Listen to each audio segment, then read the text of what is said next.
All right, it's Friday, out of work early. It's been a long time since I've done a haul video. Time to go see what I can find and what I can show you that I got.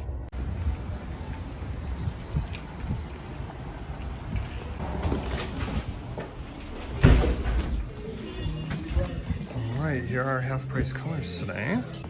I spy. A little picked over today in the hat section. Got a Mickey Mouse Walt Disney World tote bag. As always, tons of ties to look at.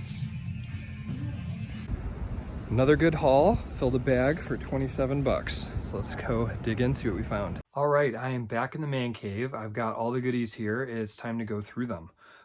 I ended up sticking at the tie bin again today and I got a bunch of them. But the strategy I have is something you guys also might want to consider if you're a reseller, is sometimes bundling them into lots and then selling them for things in common. So for instance, I have a bunch of them here that are Christmas themed. And so maybe I'll have to hold on to them till next October or November, but they take up no space. But a lot of Christmas themed ties will probably sell much more quickly and easily than individually. There were also a couple here that were Norman Rockwell themed. And so people collect him. If I can accumulate a few more of those, that will probably be an easy bundle to sell. I've also started collecting a group of paisley pattern ties. So they always have those kind of weird floral kind of patterns to them. There are a lot of nice designer brands that sell well, but there are also people who just like that pattern and don't necessarily need the designer. And so if I get a bunch of mid-level ones, but a whole lot of them, I think that's going to sell pretty well also. There are some exceptions as far as individual brands and themes. One is certain limited edition Jerry Garcia ties like this one. They're very abstract, very artistic. The brighter, more poppy, flashy colors tend to sell okay individually for upwards of $20 a tie. So those I'm going to try to sell individually before I clump them into a lot. And then the other ones are often just other name brand themes. So for instance, Peanuts. That's classic. Everybody loves Snoopy. That's going to go well. Another one I found that I don't endorse, but some buy them, as I found on eBay, is the Playboy Bunny. And so this brand tie goes for upwards of 20 bucks. So I'll sell those individually, but the rest I will lump into a lot. Other goodies that I got on this run include some vintage West Germany Santa Claus suspenders. These are in better shape than the pair that I bought last time, so I think these are going to sell more easily. Of course, probably closer to Christmas time, and that's why it was there now. But I think it's a nice item that's going to sell pretty easily. A couple other interesting ones. I got a lot of books on tape, but they're not books. They're actually from radio programs in the 30s and 40s. And so Captain Midnight had comic books, had radio program, and these were sold 3 for $1. So at 33 cents a piece. There aren't a lot of comps for these, admittedly, but all I need is one person who wants to buy these either for a nursing home or someone who's nostalgic and wants something that they couldn't find a digital recording from on the internet, and these could be $20 bills. So I got 3 of them for $1. Very happy about that. Couple more items. This one I'm going to need the audience's help with. I'm going to also put a post up on Facebook because I did a Google image search for this leather change purse. It's probably fake leather, but I don't know what this brand is. Google didn't help me either. There's no tags on the inside, but this is clean. It was $1, so I figured it was worth taking the chance for $1. I can always donate it back. But it was interesting enough and again, didn't take up much space. Last thing I got on this run was actually my best find. It is a tote bag, but a Disney World tote bag that is Christmas themed. It has Mickey and Minnie on it, but most importantly, it is new with tags. And it was only $7. So I looked this one up online and checked comps. Used, these can go for 15 to 20.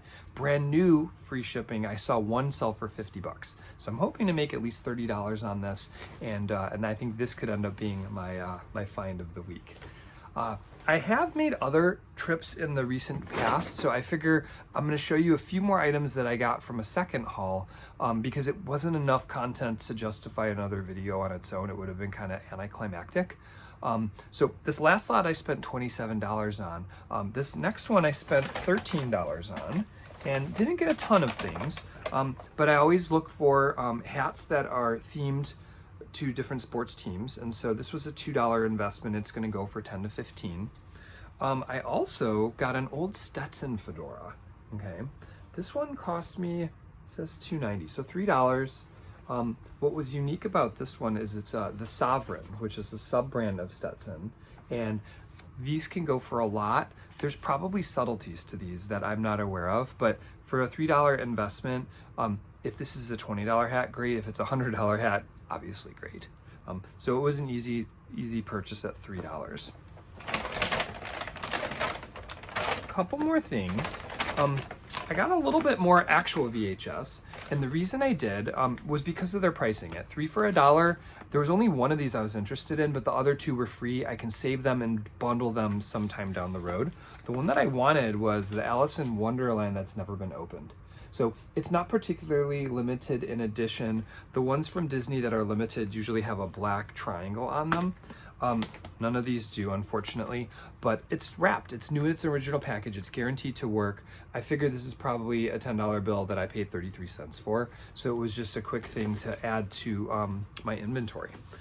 The last thing I found in this lot is what I think is the coolest and most special item.